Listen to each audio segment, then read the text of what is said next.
Tayo po'y mananalangin. Dakilang Ama, Amang Yahuwah, maraming maraming salamat po sa iyo.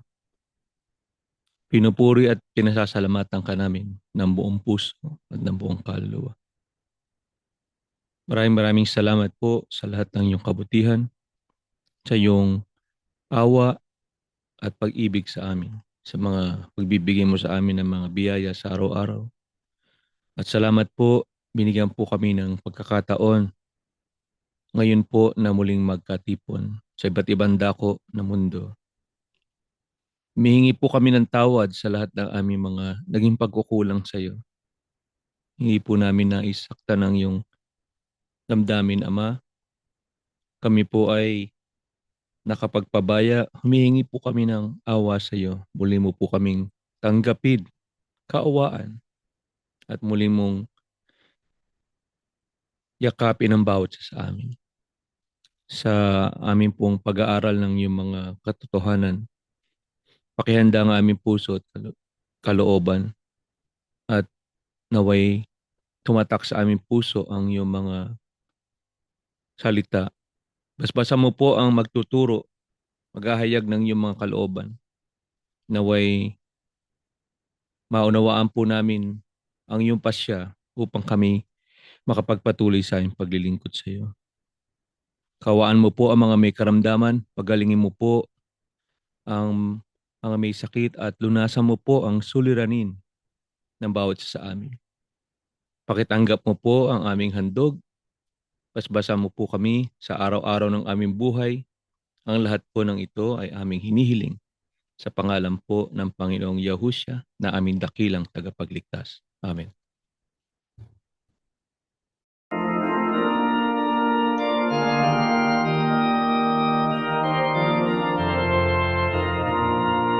Aral ng ating kaligtasan, o naway ating dinggin. Ihayag na may kagalakan ang mga naiyakuan. Magsimawin ng pagpupuri sa pag-ibig ng Ama. Ibigay mong nananagiya ang Panginoong Yahushua. At ngayon'y natin ingatan ang pangalan ng dakila pagkat sa kasihan upang siya ay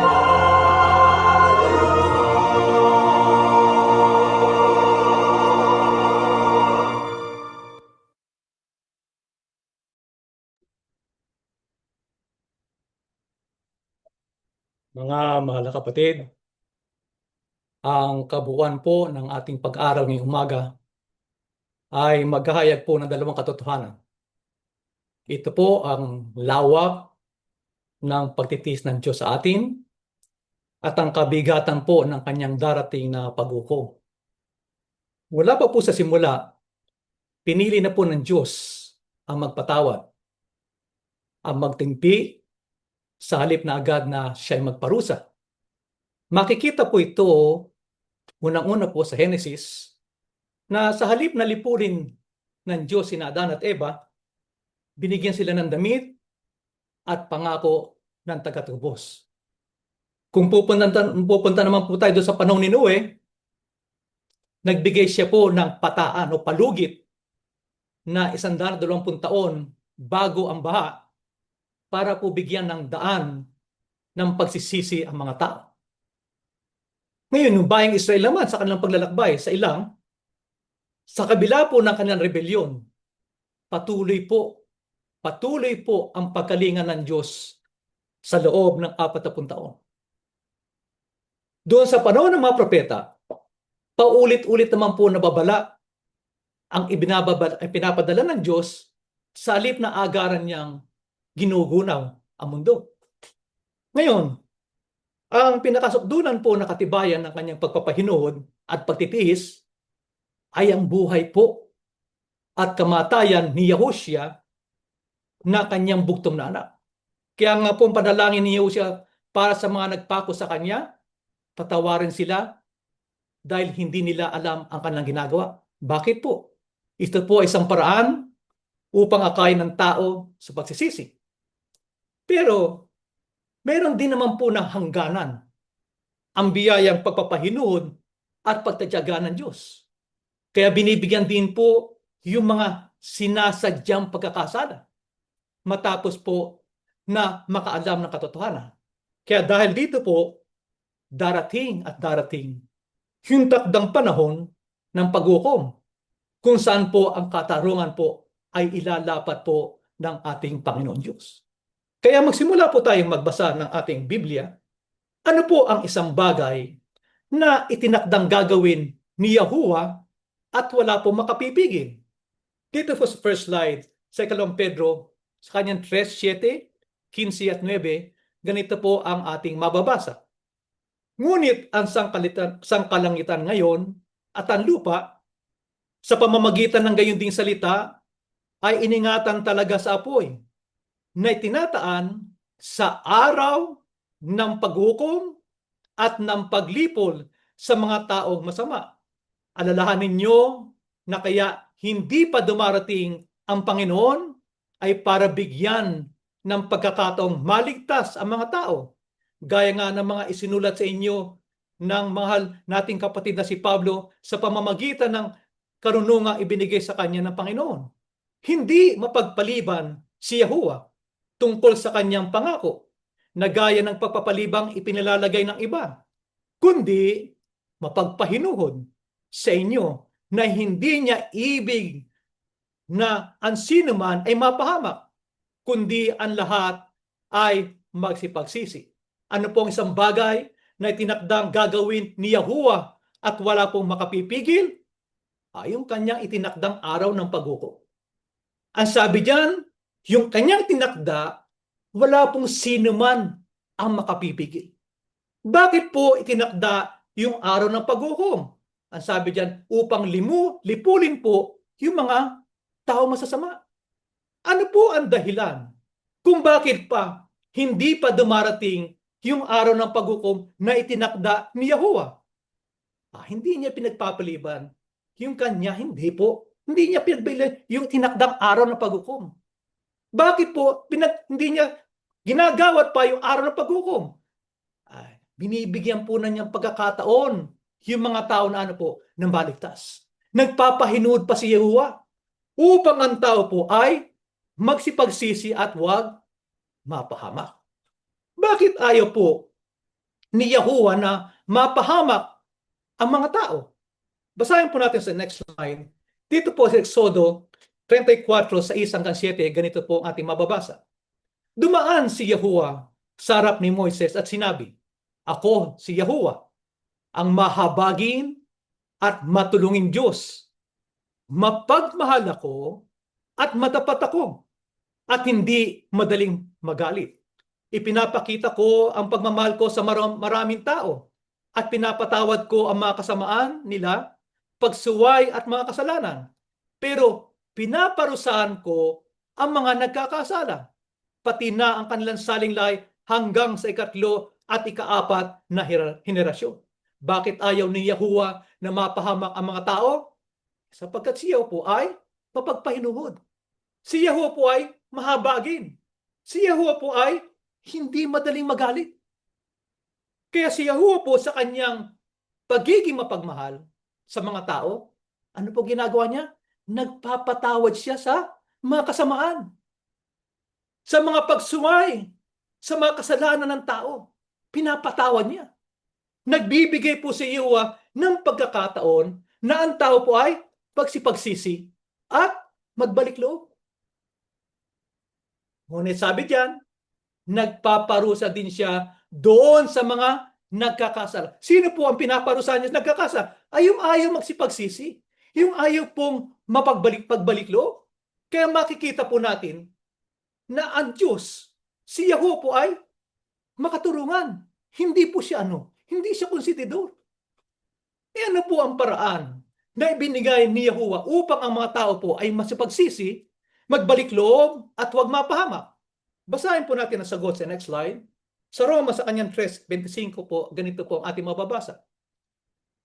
Isinugo si Kristo Yahushua sa mundo para ialay ang kanyang buhay. Nang sa ganoon, mawala ang galit ng Diyos sa atin. At sa pamamagitan ng kanyang dugo, ay mapatawad ang ating mga kasalanan kung sasampalataya tayo sa kanya. Ginawa yun ng Diyos para ipakita na matuwid siya. Nung unay nagtimpi siya at pinalampas ang mga kasalanang ginawa ng mga tao, kahit na dapat sana'y pinarusahan na sila. Ano po ang paraan na ibinigay ni Yahuwah upang ang mga tao po ay masipagsisi, upang ang mga tao po ay magbaglik loob at huwag mapahamak? Ay sinugo niya si Yahushua ang Kristo. Para sa pamamagitan ng kanyang dugo, mapatawad po yung kasalanan ng mga tao. Kaya nga siya nagtayo ng eklesiya na tinubos niya ng kanyang sariling dugo. Isinugo po ni Yahuwah si Yahushua upang ipakita ni Yahuwah yung kanyang yung kanyang katwiran. Kaya nabasa nyo, malinaw, ang sabi, nagtimpi siya nung una pa. Kaya sa pamamagitan po ng dugo ni Yahushua, sa pamamagitan po sa pagtubos ng eklesya ni Yahushua, pinalampas niya. Nagpahinuod si Yahuwah. Pinalampas niya po yung mga kasalanan na ginawa ng tao nung una pa na dapat po ay nagparusa na siya. Paano pa ipinakita ni Yahuwah yung kanyang pagpapahinuod at pagkamahamagin doon sa mga natabos na ni Yahushua? Basahin po natin sa next line. Sa Isaiah 1:8-9 at Roma 11:5, ganito po ating mababasa. At ang anak na babae ng Sion ay naiwang parang balag sa isang ubasan, parang pahingahan sa halamanan ng mga pipino, parang bayang nakukupkub.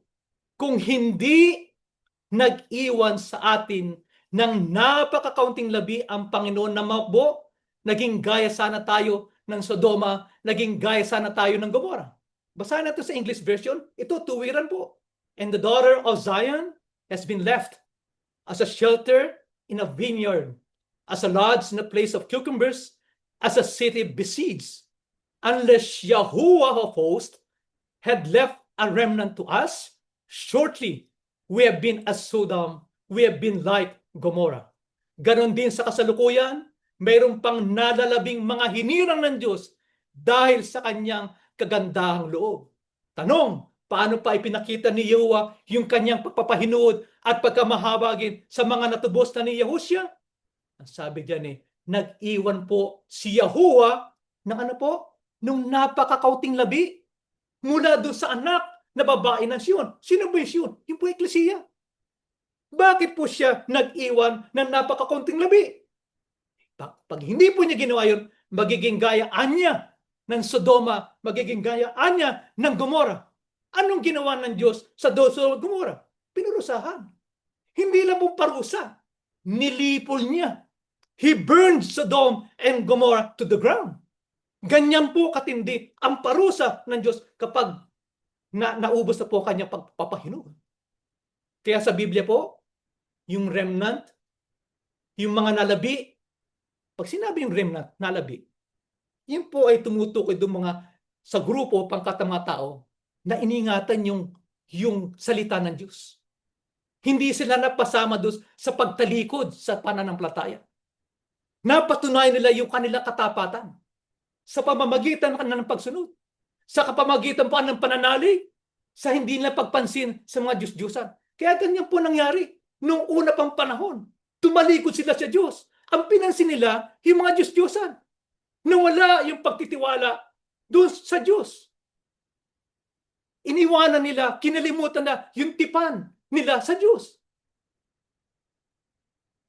Kaya yung katapatan nung remnant, yung katapatan ng mga nalabi, yung katapatan ng mga napakakauting labi, yan po ang dahilan kaya iniingatan sila Diyos. Kaya yung pagkakatira ng napakakitong labi, mga kapatid, yan po yung paraan na ipinakikilala at ipinakitang muli yung kagandahang loob po ni Yahuwah. Pinakikita po niya yung patuloy niyang pagpapahinuhod, yung patuloy po niyang pagkamahabagin, papagmahal at pagiging matapat sa kanyang mga hinirang. Kaya wala po kayong makikita sa Biblia. Wala po. Cover to cover. Si Yehova po ay tapat sa kanyang tipan. Tapat siya sa kanyang eklesiya sa ating panahon. Sa pamamagitan po ng ating panahon, ng ating Panginoong Yahushua ang Kristo. And tanong bakit? Bakit mayroong hindi nakakaunawa ng pagpapahinuhod ni Yahuwah sa pamamagitan po nung napapakaunting labi? Bakit kaya? Basahin po natin sa next slide. Ganito po ang ating mabasa. At dahil kayo'y kay Kristo na, kabilang na kayo sa lahi ni Abraham at mga tagapagmana ng mga ipinangako ng Diyos sa Kanya. Huwag ninyong isipin na hindi kayo mapaparusahan dahil mula kayo sa lahi ni Abraham. Tandaan ninyo, kahit ang mga batong ito ay magagawa ng Diyos na maging mga anak ni Abraham.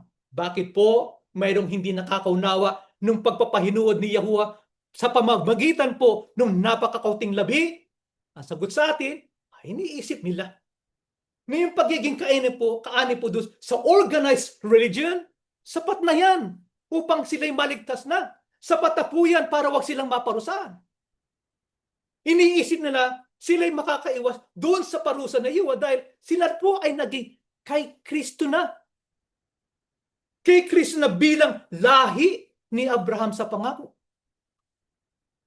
Ang hindi na nila makita, ang hindi po nila maunawan na yung pagtitira o yung pagbubukod ng mga napakakunting libi ay bilang pagpapahinuod ni Yahuwah upang wag ganap na mapahamak yung kanyang bayan, yung anak na babae ng Siyon, na siyang eklesiya.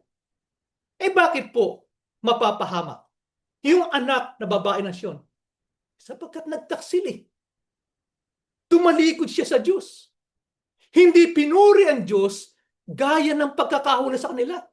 Ano po ba yung pagkakahula? Kung babasaan natin Isaiah 24:15-16, purihin ang Diyos. Yun ang pagkakahula. Pero ang ginawa nito bilang pagtataksil kay Yahuwah, hindi nila pinuri ang Diyos. Sino kanilang pinuri? Pinuri nila yung taong nila lang at hindi nila pinuri yung Diyos na lumalang sa tao. Ang matindi pa nito, sa 16, makita nyo, pinangunahan pa siya. Nino? Ng mga manggagawa. Anong manggagawa? Ang sabi sa Biblia, yung kamanggagawa ng Diyos. Yung tinatawag ng mga ministro. Sila pa nanguna sa pagtalikod. Sila pa nanguna sa pagpuri sa tao. Hindi sa pagpuri kay Yahuwah. Ano po ang pakahulugan? Kung hindi nabibigyan ng halaga yung pagpapahinuod po ni Yahuwah. Basahin po natin sa next slide. Ganito po ang ating mababasa. Sa Roma 2:3-4 at mga Aral 8:11. Hinahatulan mo ang mga gumagawa ng mga bagay na ginagawa mo rin. Akala mo ba'y makakaiwas ka sa hatol ng Diyos? O hinahamak mo ang Diyos? Sapagkat siya'y napakabait, matiisin, at mapagpasensya. Hindi mo ba alam na ang kabutihan ng Diyos ang umaakay sa iyo upang magsisi at tumalikod sa kasalanan? Ang hatol sa kasamaan ay di agad ginagawad. Kaya naman ang tao ay nawiwili sa paggawa ng masama. Ano po ang pakahulugan kung hindi nabigyan o nabibigyan ng halaga ang pagpapahanuod ng ating Panginoong Yahuwah? Sabi sa binasa natin, hinahamak nila si Yahuwah. Isipin nyo, hinahamak mo si Yahuwah. Ang makapangyarihan Diyos sa lahat, hinahamak mo. Bakit natin hinahamak si Yahuwah? Hinahamak mo yung kanyang pagpapahinuhod. Hinahamak mo yung kabaitan niya. Hinahamak mo yung kanyang pawapasensya. Hinahamak mo din yung pag-aakay ni Yahuwah sa pagsisisi at pagtalikod sa kasalanan. Ano pang ginagawa nila? Hinahamak din nila yung hinulang mga napakakontlabi na itinira ng Panginoon. Yun ang pagkakataon na ibinibigay ni Yahuwah doon sa mga taong nagtaksil sa Kanya. Pagkakataon na ang tao ay magkamit ng kaligtasan. Kaya doon sa mga bulag na tagsunod ni Chairman, yung napakakaunting labi, ang ating pag-asa para makamit natin ang ating kaligtasan. Yan ang pag-asa ng mga tumalikod at hindi nagtapat sa ating Panginoong Diyos, hindi nagtapat, nagtaksil sa ating Panginoong Yahuwah.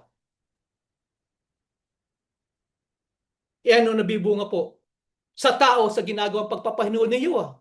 Aba, yung tao nabiwili sa paggawa ng masama. Sumusunod na sila sa mga bagay na malayo na sa katwiran. Bakit? Hindi agad nahatulan eh.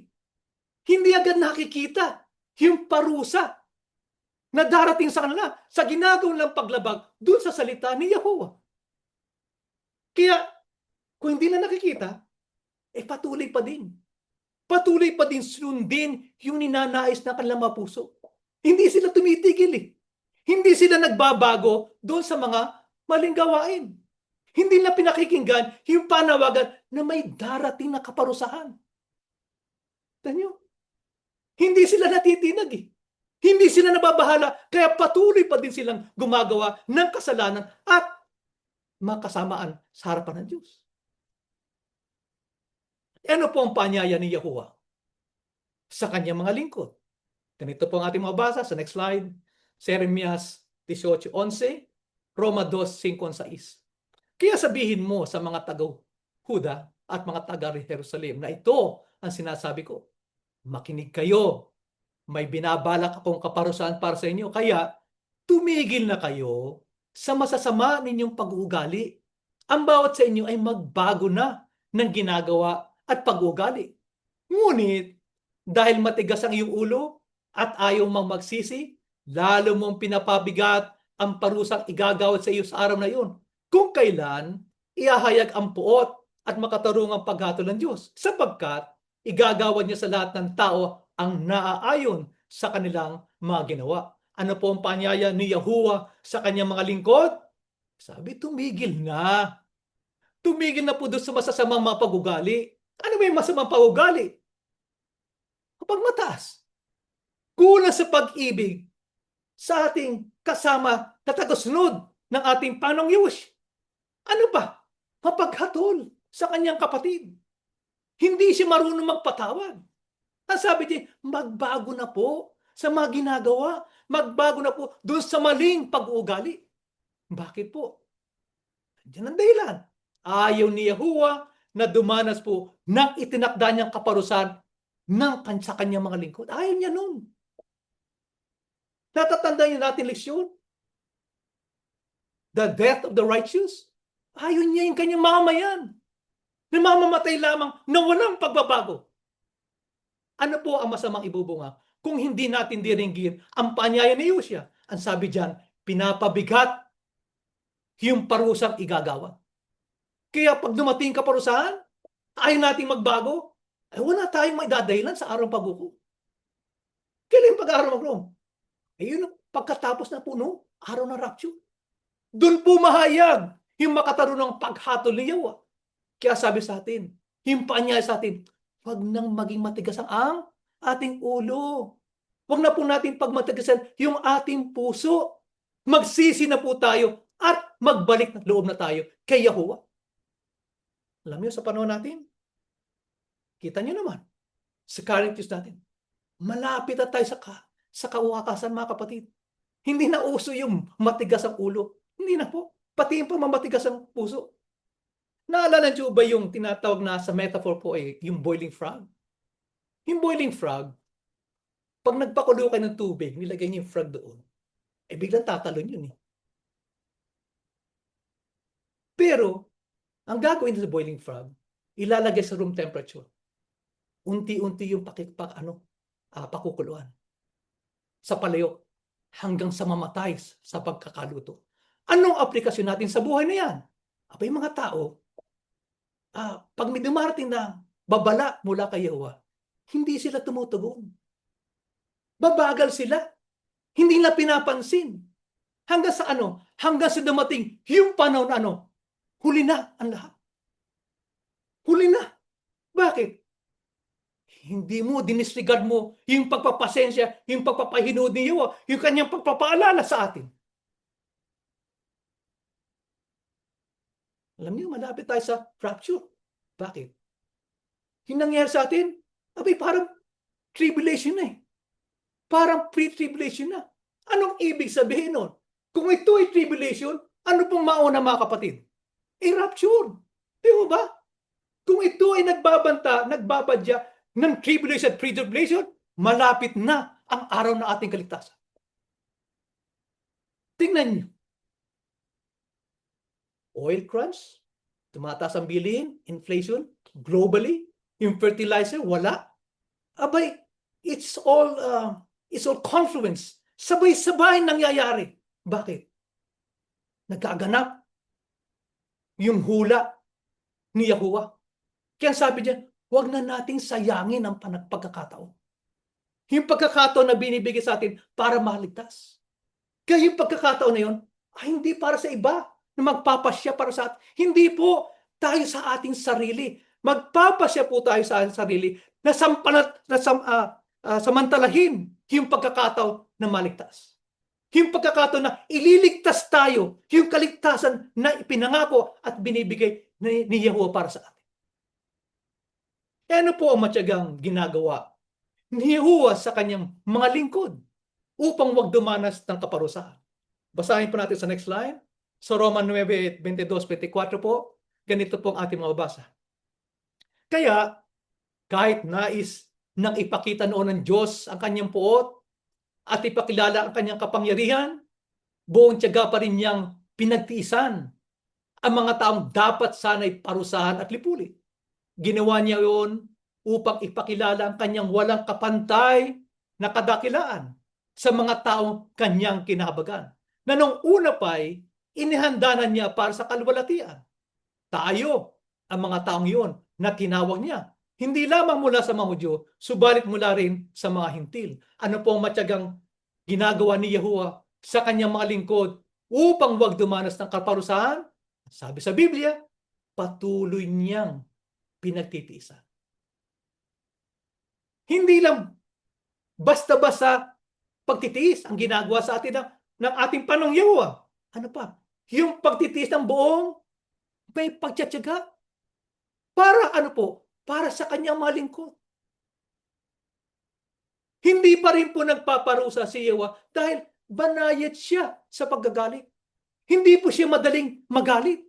Kahit na gusto na ni Yahuwah ipakilala gaano kanyang kapangyarihan. Makapangyarihan po ba? Opo. Kahit na gusto niya. Hindi.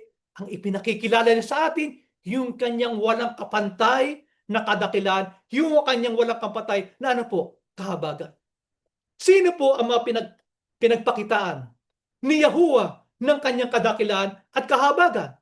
Ay, sabi diyan, yung mga taong tinawag niya.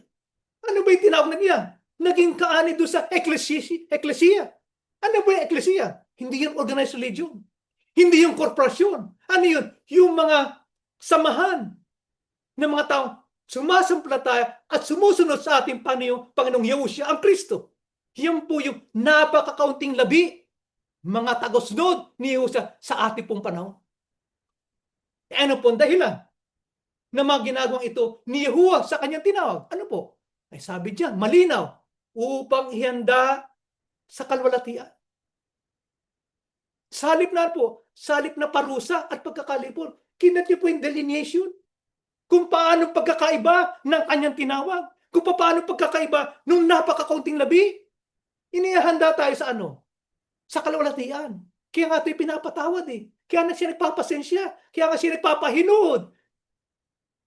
Hindi tayo, ayaw niya tayo mahanda dun sa parusa at pagkakalipot. Kaya ano po ang dapat nating gawin o maging pagtugon sa ginagawa pong kahabagan at kadakilaan ni Yahuwah? Basahin po natin sa next slide. Sa Joel talatang 2:13 po, ang ganito po ating mababasa. Magsisi kayo ng buong puso at hindi pakitang tao lamang sa pamamagitan ng pupupuri o ng pagpunit ng inyong mga damit. Magbalik loob kayo kay Yahuwah na inyong Diyos dahil mahabagin siya at mahalalahanin. Mapagmahal siya at hindi madaling magalit. Handa siyang magbago ng isip upang hindi na magpadala ng parusa. Ano po dapat nating gawin o maging pagtugon sa ginagawang kahabagan at kadakilaan ni Yahuwah po. Sabi sa atin, yung paanyaya, magsisi po ng buong puso. Anong uri ng pagsisisi ang inahanap sa atin? Yung pagsisisi hindi pakitang tao lamang. Hindi po ganun. Ang sabi sa magbalik loob tayo kay Yahuwah. Kaya mali sabi, magbalik ka na sa iglesia ni chairman. Ay hindi, wala sinabing ganun ng Biblia. Ang sabi, magbalik loob ka kay Yahuwah. Sino ba si Yahuwah? Si Yahuwah ang hari. Siya yung naglalagda ng kanyang batas. Kaya kapag lumabag tayo sa batas ng hari, kanino tayo magbabalik loob, mga kapatid? Sa iglesia ni chairman? Ay hindi. Magbabalik tayo kay Yahuwah, yung hari na naglagda ng kanyang batas. Ano pong ibubunga ng pagsisisi nung pagbabalik loob kay Yahuwah? Meron po ba? Ay, meron pa. Sabi niya, hindi na siya magpapadala ng parusa. Yung iba dito lamang, sa lupa pa lang, pinaparusahan na. Bakit po? Bakit kaya? Hindi para malipol. Para ano? Para magbago. Para magsisi. Para ano po? Para magbalik loob. Kaya sabi, kita nyo, mapabago pa yung pag-iisip ni Yahuwah. Pag nakita niya ang alin? Yung pagsisisi ng buong puso. Pag nakita niya yung ating mataimtim na pagbabalik loob, magbabago ang isip niya. Ano lang po ang pinatutunayan sa atin? Malinaw. Totoo. Si Yahuwah po ay mahabag. Si Yahuwah po hindi madaling magalit. Si Yahuwah po, mapagpatawad na Diyos. Mapagpatawad na hari. Ano po ang katunayan ng totoong pagiging mapagpatawad at pagkamahabag ni Yahuwah? Basahin po natin sa next line. Sa unang Timoteo, sa kanyang 12, 1:12 po hanggang 14. Nagpapasalamat ako sa aking Panginoong Yahushua ang Kristo na nagbibigay sa akin ng lakas dahil itinuring niya ako karapat-dapat na maglingkod sa Kanya. Kahit anong unay nilapastangan, inusig at nilait ko siya. Sa kabila nito'y nahabag sa akin ng Diyos sapagkat hindi ko nalalaman ang aking ginagawa nung ako'y hindi pa sumasampalataya. Pinasagana sa akin ang kagandahang loob ni Yahuwah at ipinagkaloob niya sa akin ang pananampalataya at pag-ibig na natatagpuan sa ating pakikipagkaisa kay Kristo Yahushua. Ngunit akong pinakamasama ay kinahabagan upang ipakita ng Kristo Yahushua sa pamamagitan ko ang kanyang lubos na pagtitiyaga at upang ito'y maging halimbawa sa mga sasampalataya at bibigyan ng buhay na walang hanggan. Ano po ang katunayan ng totoong pagiging mapagpatawad at pagkamahabagin ni Yahuwah? Sabi ng Apostol Pablo, sa kabila ng lahat ng mga ginawang kasamaan, nagpakita pa rin si Yahuwah po ng pagkahabag. Ano pagtuturing? Gaya din ng panalangin ng ating Panginoong Yahushua ang Kristo. Hindi nalalaman ang ginagawa. Inihayag ni Yahuwah yung kanyang lubos na pagtsatsaga. Nagbibigay siya na halimbawa para ating tularan. Halimbawa saan? Doon sa iba pang sasampalataya na nangangailangan din ng kahabagan ni Yahuwah. Ano nang ibig sabihin? Mga kapatid, bilang kaanib doon sa napakakuting labi, magbigay tayo ng halimbawa doon sa nakakulong pa, doon pa sa natitira, doon sa iglesia ni chairman. Magbigay tayo ng mabuting halimbawa. Bakit po? Kasunod sa Biblia, nangangailangan din sila ng ng kahabagan ni Yahuwah. Ang sabi pa sa atin, magpapasagana ng kagandahan loob si Yahuwah sa pamamagitan ng pag-ibig at pananampalataya sa pagiging kaisa ni Yahushua ang Kristo. Ang sabi daw, papasagana ng kagandahan loob. Paano? Pag-ibig. Para kanino? Doon naging kaisa ni Yahushua ang Kristo. Sino po yun? Yung kanyang eklesiya. Sino yung eklesiya? Yun yung mga napakakaunting labi na hinulaan sa Isayas. Ano ang dapat po natin gawin? Sa lahat ng ipinakikitang pagkamaawain, yung pagpapahinood po ni Yahuwah, Dito po sa Exoda, ganito po ang ating mababasa. Nagpatira pa si Moises sa lupa at sumamba. Sinabi niya, "O Yahuwah, kung nalulugod po kayo sa akin, nakikiusap po akong sumama kayo sa amin. Kahit na matigas ang ulo ng mga taong ito, patawarin po ninyo kami sa aming kasamaan at mga kasalanan. Tanggapin po ninyo kami bilang inyong mga mamamayan." Ano po ang dapat natin gawin, mga kapatid, sa lahat ng pinakikitang pagkamawain, pagpapahinood po ni Yahuwah? Sabi diyan humingi tayo ng tawad. Hingin natin tawad dun sa lahat ng ating nagawang kasamaan. Yung ating mga nagawang kasalanan. Ang sabi diyan, sa kabila ng katigasan ng ating mga ulo. Tinuturuan tayo, mga kapatid. Inaanyan tayo. Humingi tayo ng tawad. Huwag tayong paglapit na kayo, ginajustify natin yung ating kasalanan. Ginajustify natin yung ating pinagagawa sa kanyang harap. Hindi po. Sabi, humingi. Tawad. Sabi niya, pakiusapan si Yahuwah. Lalo sa ganitong pagtitipon, samahan niya tayo, mga kapatid. Mas lalong kailangan natin ngayong panahon na ito na ibukod tayo sa kaguluhan sa liputan.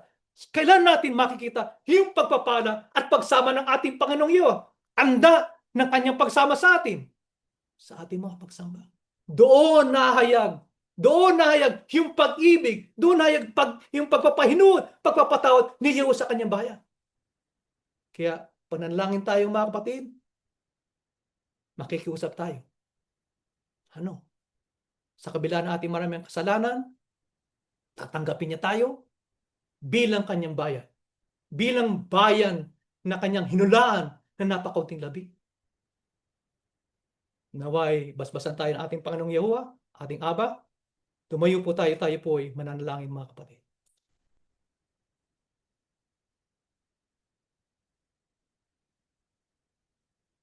Panginoon po naming Yahuwah, narito po na kami sama-sama sa banal mong harapan. Nakatayo kami, pero nakatungo ang aming ulo. Lumalapit kami sa iyo na nahihiya sapagkat marami kaming pagkukulang, marami kaming pagkakasala sa iyo. Sa kabila nito, hindi mo kami nilalapatan ng parusa. Binibigyan mo kami ng pagkakataon upang makita namin ang aming pagkakamali. Makita namin ang aming pagkakasala sa iyo. Upang kami ay magbalik loob sa Panginoon Diyos, Yahuwah ang pangalan. Samantalahin namin ang pagkakataon na binibigay mo upang huwag kaming magkamit ng kaparusaan.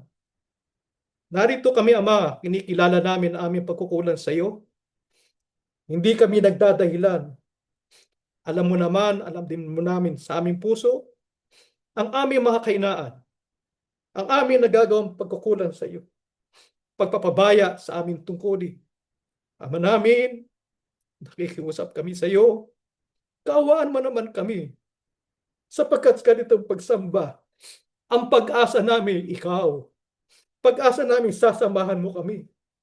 Ang pag-asa namin, ang biyaya, pagpapala mo, igagawat mo sa amin bilang bayan mo.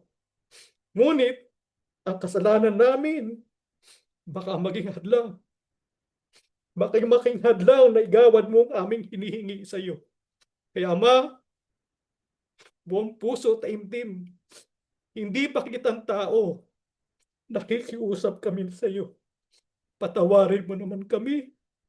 Huwag mo naman kami papatulan sa aming pagkukulang. Huwag mo kami paparusahan, Ama namin. Huwag mo kaming iiwan. Ikaw ang aming pag-asa. Ikaw ang aming Diyos. Upang kami makatawid sa magulong sanlibutan. Kapag pinatawad mo na kami, ngayong umaga, narito kami. Sasabihin namin sa iyo laman ng aming puso, ang aming pangangailangan, na ikaw lamang po ang tunay na pagbibigay. Ama namin, maraming may sakit, maraming dumaras sa pagkakaos, iba-iba ang pagsubok sa buhay.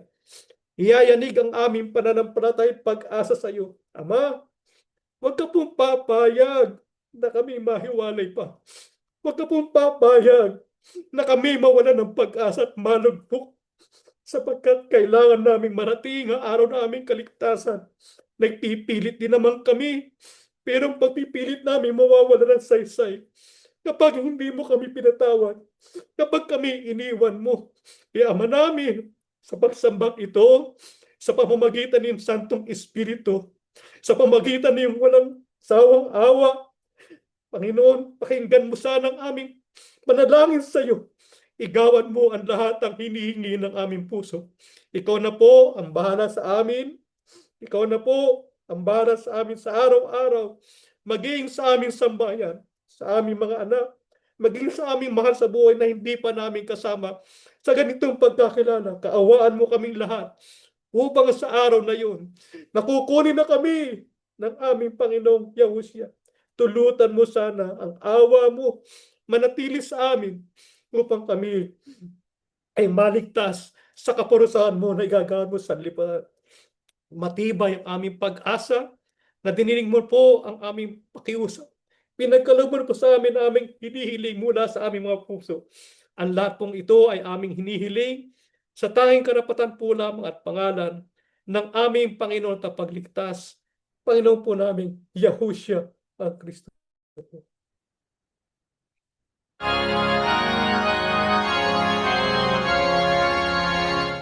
Purihin si Yahuwah sa Espiritu Banal. Ihayag ang kanyang kabutihan sa pangalan ni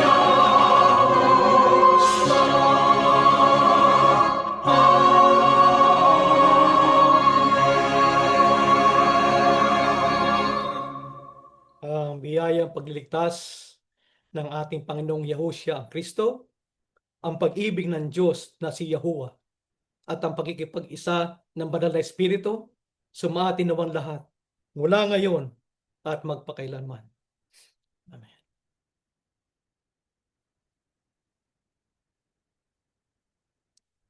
Mga kapatid, umakit po sa slide natin, may paalala po tayo, yung ating Lord's Supper.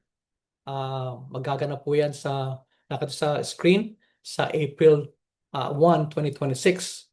Ngayon, magkakaroon po tayong instructions. We could go to our website. Nandun po sa social media. Nandun po yung gabay. Nandun po yung instruction paano po natin gagawin. It was from the last time and it is today on the year of 2026. Ngayon, patuloy po nating ipanalangin yung mga leader ng bayan. Alam po natin, lahat yan wala po tayong magagawa. Yan po ay plano ng ating Panginoong Yahuwah. Kaya kung ano pong niyang isipin, kanya pong loobin, so be it.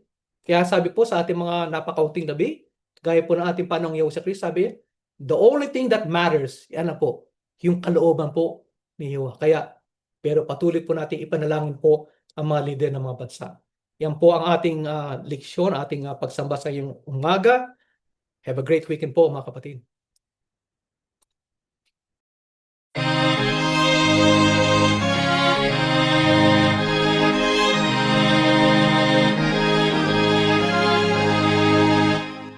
Sa puso natin ang aral ng Diyos Yahuwah at maging matatag. Pagkatyag na darating araw ng paghuhukom o kaya siya'y tingin. Mga labing ang iglesia, ipagtanggol ang katwiran gamit ang sandal.